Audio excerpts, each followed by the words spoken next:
There have been a lot of young women, especially recently, who have been breaking ground and trailblazing their different sports.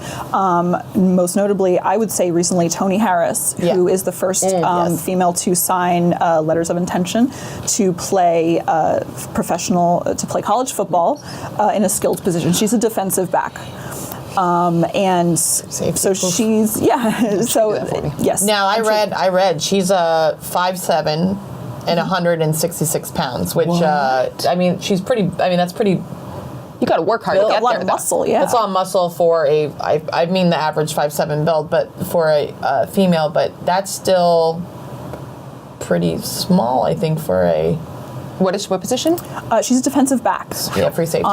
In college football. Still, to even get to that level and maintain that level, for a female, for a man, it's hard enough. How many guys you see just spooning down that creek like?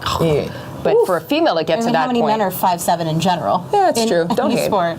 Well, we need Lexi Bogues. The only one I can But it's unusual in Max football. Zuccarello It's unusual in football for under 5'10" for people to be under 5'10". Yeah. But I think that's opening doors.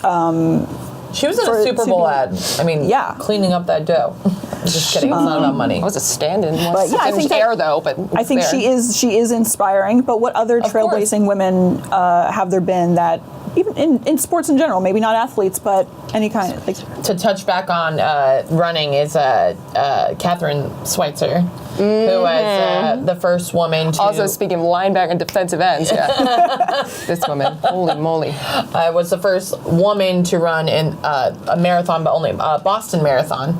When women were not allowed, she kind of like went in the system and got her bib. That's what they're called, right, Miss Runner? Sure thing. Bib. Running away from and people literally officials were trying to like take her down, but her boyfriend at the time, I don't know if she ended up with him, was blocking for her, and she finished the race. So she wasn't allowed? What is no, that? women were not allowed. So then how did this was in 1967. She used an initial, and she gets in, and there's a famous photo of a man, some of the not the officials, but the people working for him, literally going in for a full-on football tackle on this tiny woman, and runners are little, not short, 5'11", but they are not 166-pound, 5'7". Very lean. No, they are lean, nothing. And this guy's diving over people to get her. And so not only is she running 26.2 miles, and not only did she have the drive to just be able to run that far, she also was able to do it with just deflecting these people and push her way through. So were they just driving at certain points in the marathon, like trying to get her? Yep. Yeah, and then it took, and then so it's like a Looney Tunes cartoon. They're just trying to draw not until another 5 years. So she was an activist too. So not until an author, and she's a boss babe. It took another 5 years for women to officially be able to run marathons. So 1972, women were officially, and she opened that path for people. Yeah. And then she won the New York Marathon for women in 1974. Boom. So I think she's one of those ladies that open doors. I think definitely needs to be mentioned. Definitely. A lot of people don't. Yeah, and I guess she started a thing her bib number's 261, so they have shirts that say 261. I think we should all get one. Also, is in 26.1 the length of the marathon. Is. So I thought that's 26.1 glorious miles. Glorious. They're most glorious. Every time she ran, they just tried to keep stopping her, even after the rule was passed. What a distraction. Leave her alone. It's fine. No. She was dodging. It's for male principle. We have to stop her. She probably ran 30 miles because she kept zigzagging. Nope, can't get me. You almost had me.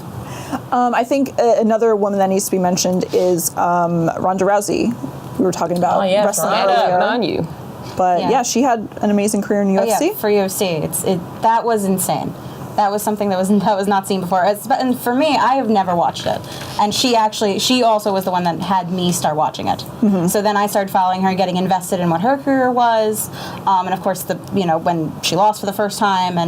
But after her came a lot of other insane athletes, women athletes, and it's really similar to now that she's working with WWE. She's brought on a lot of new eyes to the wrestling product that would not have been there before.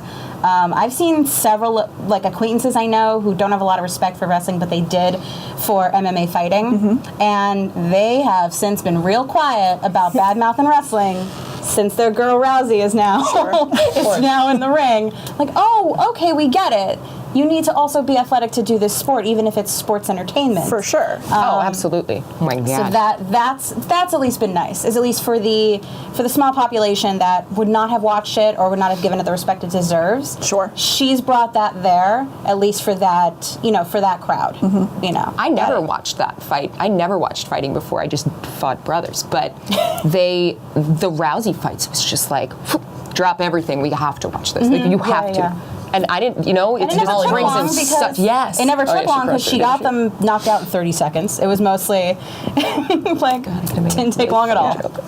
And to touch on one more topic, outside of the actual players, Sarah Thomas was the first woman to officiate an NFL game. I think that's amazing, And I wish I could do it. And she was not only that, like she was the first one to officially officiate a college game, a bowl game, a Big Ten game, and she actually this year she was the first female to do a postseason playoff game, Chargers versus Patriots. Right. And and a lot of they just mentioned a couple offensive receivers when I was reading up on her. They said she's really good. Like, and I think it just comes down to knowing the game. Yeah. And this opens doors for a lot of females. We know the rules too. We know the rules too. Believe it or not. We know the rules. Maybe we're just choosing not to listen to you. There you go.